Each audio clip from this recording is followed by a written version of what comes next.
नमस्कार, मैं हूं नीतू। आपका स्वागत है टॉप 9 न्यूज में। लेकर आई हूं मैं टॉप 9 न्यूज में दिन भर की 9 बड़ी खबरें।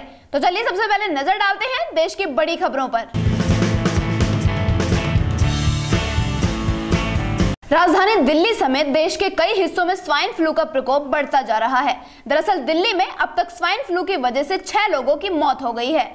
एक बार फिर से देश में स्वाइन फ्लू अपना पैर पसार रहा है। राजधानी दिल्ली की बात करें तो यहाँ अब तक कुल 907 केस सामने आ चुके हैं। साथ ही यहाँ स्वाइन फ्लू से मरने वालों की तादाद तकरीबन 6 हो चुकी है।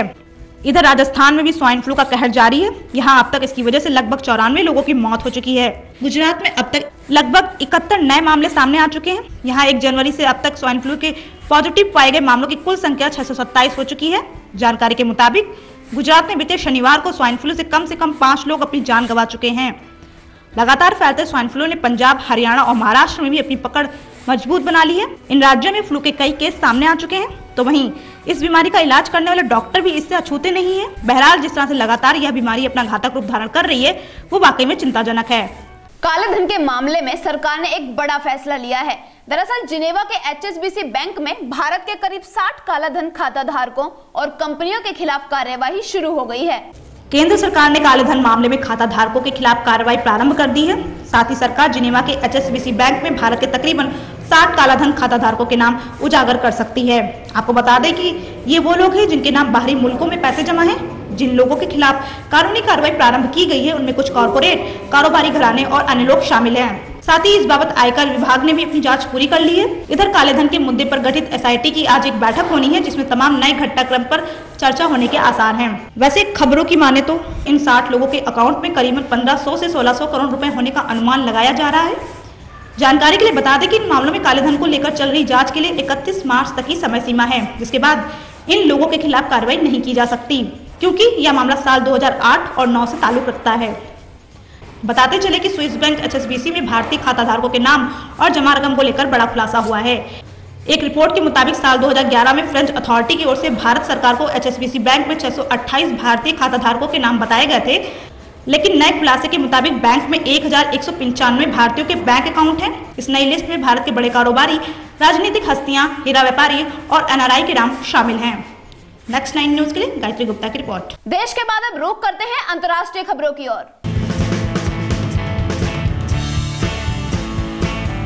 अफगानिस्तान सीमा के करीब पाकिस्तान के कबायली इलाके में आज उग्रवादियों ने लड़कियों के एक सरकारी स्कूल की 3 कक्षाएं उड़ा दी। अफगानिस्तान सीमा के निकट पाकिस्तान के अशांत कबायली इलाके में रविवार को आतंकवादियों ने लड़कियों के एक सरकारी स्कूल को अपना निशाना बनाया। बम धमाके में स्कूल के 3 कमरे पूरी तरह से ध्वस्त हो गए। इन धमाकों में हालांकि कोई हताहत नहीं हुआ। अशांत कबायली इलाकों में आतंकी अक्सर स्कूलों को अपना निशाना बनाते हैं। आतंकियों का गढ़ समझी जाने वाली और करजई एजेंसी के विभिन्न इलाकों के दर्जनों स्कूलों में पहले भी कई विस्फोट हुए। गत 16 दिसंबर को तालिबान ने राजधानी पेशावर में सेना द्वारा संचालित एक स्कूल पर हमला कर 150 लोगों को मार डाला था, जिसमें ज्यादातर बच्चे थे। यह पाकिस्तान के इतिहास में सर्वाधिक भयावह हमला था। रविवार को एक हमले में खैबर एजेंसी की तीरा घाटी में एक शांति समिति के 3 सदस्य मारे गए, जबकि 5 अन्य घायल हो गए। नेक्स्ट 9 न्यूज के लिए अक्षय की रिपोर्ट। भारत बांग्लादेश मैत्री एक्सप्रेस उस समय बाल बच गई जब विरोध कर रहे विपक्षी कार्यकर्ताओं ने कोलकाता जाने वाली ट्रेन पर पेट्रोल बम फेंके। कोलकाता ढाका के बीच चलने वाली मैत्री एक्सप्रेस पर रविवार को बांग्लादेश में पेट्रोल बम से हमला किया गया। बांग्लादेश नेशनलिस्ट पार्टी ने रविवार सुबह से 72 घंटे का देशव्यापी बंद का आह्वान किया था। राजशाही मंडल के पनबा के इस वर्दी रेलवे स्टेशन के नजदीक मैत्री एक्सप्रेस पर हमला किया गया। हालांकि इस हमले में कोई हताहत नहीं हुआ। रेलवे पुलिस अधिकारी हुमायूं कबीर ने कहा कि ढाका आने वाली यह गाड़ी जैसे ही इस वर्दी स्टेशन से आगे बढ़कर लोको शेड में पहुंची तभी इस पर 3 बम फेंके गए। बम रेलगाड़ी के इंजन के पहियों के बीच फटा, जिसकी वजह से मामूली नुकसान हुआ। उल्लेखनीय है कि BNP ने अपने कार्यकर्ताओं की गिरफ्तारी और मारे जाने के खिलाफ रविवार सुबह से 72 घंटे का देशव्यापी बंद का आह्वान किया था। नेक्स्ट 9 न्यूज के लिए अक्षय की रिपोर्ट। इराक की राजधानी बगदाद में लंबे समय से चला आ रहा कर्फ्यू अब खत्म हो गया है। इस बात की जानकारी खुद इराक के प्रधानमंत्री ने दी। इराक की राजधानी बगदाद में लंबे समय से जारी कर्फ्यू खत्म हो गया है। इराक के प्रधानमंत्री हैदर अल अबादी ने कहा है कि राजधानी में लगा कर्फ्यू खत्म हो गया है। अबादी ने कहा कि उनका यह फैसला बगदाद के निवासियों के जीवन को सामान्य बनाने की कोशिश है। सरकार के फैसले से लोगों में काफी उत्साह है और वह सड़कों में नाच गाकर खुशियां मना रहे हैं। हालांकि राजधानी के एक रेस्टोरेंट और सिटी सेंटर में सिलसिलेवार बम धमाके हुए, जिसमें 32 लोगों की मौत हो गई। गौरतलब है कि बगदाद में साल 2003 में कर्फ्यू लगाया गया था, जिसका उद्देश्य अमेरिकी बम हमलों से शहर के लोगों को सुरक्षा मुहैया कराना था। इराकी प्रधानमंत्री के कार्यालय के अधिकारी ने कहा कि आतंकी हमले और बमबारी के रोजमर्रा की जिंदगी का हिस्सा बन गए थे। जाहिर है कि सरकार के इस फैसले से लोगों में खुशी का आलम है, लेकिन कर्फ्यू हटने के बाद सरकार के सामने आतंकी संगठन इस्लामिक स्टेट से निपटना सबसे बड़ी चुनौती होगा। नेक्स्ट 9 न्यूज के लिए अक्षय की रिपोर्ट। अब देखते हैं खेल जगत की खबरें। भारत के पूर्व क्रिकेटर मोहिंदर अमरनाथ का कहना है कि भारतीय क्रिकेट टीम थकी हुई सी नजर आ रही है। उन्होंने यह भी कहा कि भारतीय टीम में चैंपियन वाली वो बात नजर नहीं आ रही है। विश्व कप शुरू होने में महज चंद दिनों का वक्त ही बचा हुआ है। ऐसे में भारतीय क्रिकेट टीम को लेकर बयानों का सिलसिला लगातार बढ़ता ही जा रहा है। इस बार भारतीय टीम के पूर्व क्रिकेटर मोहिंदर अमरनाथ ने टीम इंडिया को लेकर दिए गए अपने एक बयान में कहा कि उन्हें टीम के हौसले बुलंद नजर नहीं आ रहे हैं। मोहिंदर ने यह भी कहा कि उन्हें भारतीय क्रिकेटर में चैंपियन वाली बात दिखाई नहीं दे रही है। दरअसल मोहिंदर अमरनाथ ने टीम इंडिया में जोश भरने के लिए कहा कि भारतीय टीम को अपना हौसला बनाए रखना चाहिए, क्योंकि वह विश्व विजेता है। मोहिंदर कहते हैं कि एक मैच से भी बहुत कुछ बदल सकता है, इसलिए भारतीय टीम को अपनी चमक में लौटना होगा। याद रहे कि भारत को पहला विश्व कप दिलाने वाले कपिल देव ने भी कुछ इसी अंदाज में कहा था कि टीम इंडिया के वर्ल्ड कप जीतने के चांसेस 25% हैं। बहरहाल अगर भारतीय टीम को यह खिताब जीतना है तो एकजुट होकर खेलना होगा, क्योंकि यही वो मंत्र है जो भारतीय टीम को सफलता दिला सकता है। नेक्स्ट 9 न्यूज रूम से मैं नीतू। विश्व कप शुरू होने से पहले पाकिस्तान टीम के लिए एक बुरी खबर है।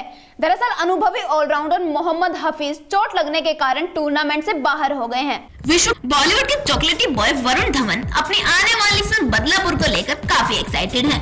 इस फिल्म का प्रमोशन करने के लिए वरुण पूरी टीम के साथ पूरे जोर शोर के साथ जुटे हुए हैं। वरुण ने इस फिल्म के बारे में बताया कि बदलापुर उनकी अब तक की सबसे कम बजट की फिल्म है। बनाने की वरुण धवन की यह फिल्म महज 25 करोड़ रुपए में बनकर तैयार हुई है। याद रहे कि अब तक Varun student of the year, मैं तेरा हीरो और हम्टी शर्मा की दुल्हनिया जैसे बड़े बैनर की फिल्में कर चुके हैं। वहीं बॉक्स ऑफिस पर इन तीनों ही फिल्मों ने जबरदस्त सफलता भी हासिल की है। इधर भले ही बदलापुर कम बजट की फिल्म हो, लेकिन मीडिया से मिल रहे पूरे समर्थन को लेकर वरुण काफी हैरान है। इस बारे में वरुण कहते हैं कि इस फिल्म को मीडिया से मिली प्रतिक्रिया से वो बहुत हैरान है। वरुण इस फिल्म में रघु का किरदार निभा रहे हैं और इसके लिए वरुण ने काफी मेहनत भी की है।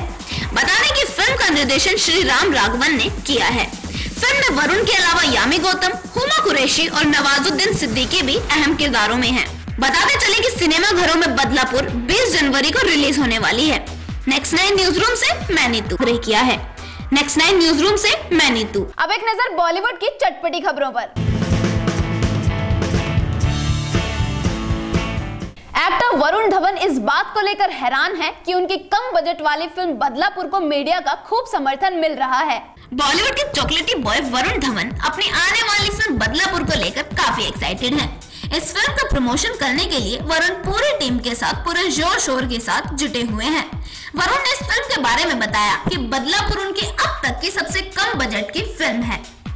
बता दें कि वरुण धवन की यह फिल्म महज 25 करोड़ रुपए में बनकर तैयार हुई है। याद रहे कि अब तक Varun student of the year, मैं तेरा हीरो और हम्टी शर्मा की दुल्हनिया जैसे बड़े बैनर की फिल्में कर चुके हैं। वहीं बॉक्स ऑफिस पर इन तीनों ही फिल्मों ने जबरदस्त सफलता भी हासिल की है। इधर भले ही बदलापुर कम बजट की फिल्म हो, लेकिन मीडिया से मिल रहे पूरे समर्थन को लेकर वरुण काफी हैरान है। इस बारे में वरुण कहते हैं कि इस फिल्म को मीडिया से मिली प्रतिक्रिया से वो बहुत हैरान है। वरुण इस फिल्म में रघु का किरदार निभा रहे हैं और इसके लिए वरुण ने काफी मेहनत भी की है। बता दें कि फिल्म का निर्देशन श्री राम राघवन ने किया है। फिल्म में वरुण के अलावा यामी गौतम, हुमा कुरैशी और नवाजुद्दीन सिद्दीकी भी अहम किरदारों में हैं। बताते चले कि सिनेमा घरों में बदलापुर 20 जनवरी को रिलीज होने वाली है। नेक्स्ट 9 न्यूज रूम से मैं नीतू। बॉलीवुड के जाने माने अभिनेता नाना पाटेकर की फिल्म अब तक 56 का सीक्वल जल्द आने वाला है। बता दें कि इस फिल्म में नाना पाटेकर जबरदस्त एक्टिंग करते नजर आएंगे। अपने लाजवाब अभिनय से दर्शकों के बीच अपनी खास जगह बनाने वाले जाने माने अभिनेता नाना पाटेकर फिल्म अब तक 56 के सीक्वल से बड़े पर्दे पर वापसी करने जा रहे हैं। इतना ही नहीं, फिल्म के सीक्वल में पाटेकर दमदार किरदार निभाते हुए नजर आने वाले हैं। नाना की यह फिल्म इसी महीने के आखिरी में रिलीज हो सकती है।